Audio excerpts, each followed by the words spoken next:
non temps yi moom da nga bëgg ay devinettes da ngay ñëw tey fan nga génn benn actualité boo xam ne peut-être xewoon na je pense fin de semaine dernière muy dimanche c'est quoi? Voilà mu amee woon déjà ci réewu Afrique du Sud ci Durban plus précisément donc dimanche 15 mai ñu daal di fay am benn conférence mondiale ngir fexe rek ba éliminer li nga xamante ne moom mooy liggéey bi ñuy liggéeyloo xale yi ci àdduna bi boobule conférence organisation internationale du travail moom moo ko organisé woon donc mu di la première conférence de ce type en Afrique 5 ans après la dernière bi nga xamante ne amoon na fii ci atum 2017 plus de 4000 délégués jot nañ ci bokk ay représentants gouvernement wala syndicat privé ay société représentant de la société civile ak tamit ay ndaw yu jóge ci àdduna wérgal këpp constat bi ñu jot a gis nag bu ñu jot a jàpp mooy que ay progrès jot na am ngir ñu fexe ba wàññi bu baax a baax li nga xamante ne moom mooy liggéeyu xale yi ci àdduna waaye ba léegi bu ñu xoolee chiffres yi ñu ngi gën di ñu ngi yokk tamit ba léegi surtout notamment à cause des effets du Covid-19 bi nga xamante ne dafa daal di yokk niveau pauvreté niveau ndóol ci àdduna conséquence immédiatement nag ñu daal di koy ressentir chez les plus jeunes les chiffres cite Cyril Ramaphosa président de la République d'Afrique du Sud nee na moom chiffre du travail des enfants yi moom dafay gën di yokk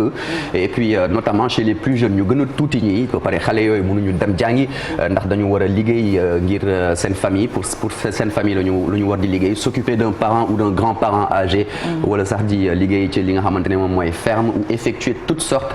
d'autres tâches donc ñuy fàttali que d'ici à vendredi donc vendredi prochain 20 mai plus précisément délégués yi dañu daal di nar a adopter rek benn déclaration bi nga xamante ni day résumer les actions à prendre donc au niveau de la déclaration de Durban ngir fexe ba gën a xeex le travail des enfants dans le monde soxna Fatick. En attendant lañ leen mën a jàpp ci situation des enfants muy xale yi liggéey fii ci Sénégal. C'est très important soxna Fatick ñu jàpp rek ne que rien qu'en 2005 année de la dernière enquête bi nga xamante ne agence nationale de la statistique et de la démographie moom moo ko daal di def lu ëpp 15% ci xale yooyu des enfants donc de 5 à 14 ans ñu ngi doon liggéey en valeur absolue il s'agissait de 450 000 enfants dont plus de 250 000 enfants de moins de 12 ans près de 6% nag ñu gis na ne ci ñoom ñu ngi doon liggéey tout en allant à l'école alors que 10% dañ doon liggéey te duñ daan dem ca daara yi proportion garçons yi ñoom ñoo ëpp góor yi économiquement supérieure à celle des filles donc ñu gis na ne avec moins de 10% d'enfants occupés région Dakar ak Tambacounda ñoom ñoo am situation bu gën a favorable par rapport aux autres à l'opposé ñu gis na ne région Louga Thiès ak Diourbel moom foofu la ñuy gën a gis na ne taux d'enfants yi nga xamante ne dañ leen di liggéeyloo foofu la gën a ëppee ñu gis na ne qu'à cause du travail agricole ci tool yi donc taux d'enfants boobu noonu c'est beaucoup plus élevé justement en milieu rural qu'en milieu urbain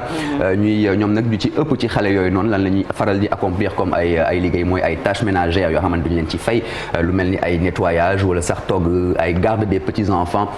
ak li nga xamante ne moom mooy les petites réparations ak ramassage de bois yi bëri na métiers yi nga xamante ne ñu ngi leen ciy gis des chiffres yi nga xamante ni war na nag augmenter lu bëri suñu jamono ndaxte bu ñu jàppee li 2005 la woon 2014 rek mbir bi déjà tolloon na ci 25,5% des enfants de la tranche d'âge comprise entre 5 et 17 ans yi nga xamante ne dañu doon effectuer benn liggéey ci Sénégal dont 10% dans des conditions dangereuses sans compter le débat bi nga xamante ne c'est sur les milliers d'enfants talibés ñi fi nekk ci di pratiquer la mendicité considérée par certains organismes soxna Fatick comme une exploitation économique de l'enfance. Alors voyons cette situation dans le monde. Dans le monde la situation également 160 millions d'enfants yi nga xamante ne dañ leen di forcer ngir ñu liggéey ci àdduna un enfant sur 10 est encore contraint de travailler dans le monde ñu gis na ne benn tranche d'âge moom mooy gën di faral di yokk plus nombreux et de plus en plus jeunes les enfants âgés de 5 à 11 ans ñoom nag dañuy représenter un peu plus de la moitié du chiffre mondial total soxna Fatick. aywa situation bi ci Afrique naka la tëddee. voilà situation ci Afrique donc en Afrique subsaharienne plus précisément ñu gis na ne croissance démographique bi boo ko booleeg extrême pauvreté bi nga xamante ne Covid daf koy daal di accentuer loolu daal mooy cause bi expliqué buy waral xale yi di dem di teel a liggéey bu ñu sukkandikoo ci experts yi et donc sur les 160 millions d'enfants dans le monde recensés dans le monde 60% proviennent d'Afrique soit une valeur absolue de 90 millions d'enfants yi nga xamante ne ils sont contraints de travailler sur le continent ñu gis na ne sur les 4 dernières années, on estime que 16,5 millions d'enfants supplémentaires ont été astreints au travail. Et puis bu ñu sukkandikoo ci Johnny Toko Moussa Bayana moom di liggéey ci organisation internationale du travail nee na la prévalence du travail des enfants en Afrique c'est principalement lié à l'agriculture, donc l'économie rurale en étant facteur essentiel. ñu gis ne ci pays francophonie en Afrique de l'Ouest travail des enfants li ko gën a aggravé mooy plantation des cacao notamment en Côte d'Ivoire. Très bien, dernière question très rapidement texte yi lan lañ ci wax. Alors pour les textes en tout cas ici au Sénégal ñu jàpp ne selon la loi fii ci Sénégal dañoo interdire dañoo tere ñuy daal di rek utiliser ay xale ngir ñu leen di liggéeyloo excédant leur à des travaux excédant leur force présentant des dangers wala sax yi nga xamante ne dafa par leur nature ou par leurs conditions dans lesquelles ils sont effectués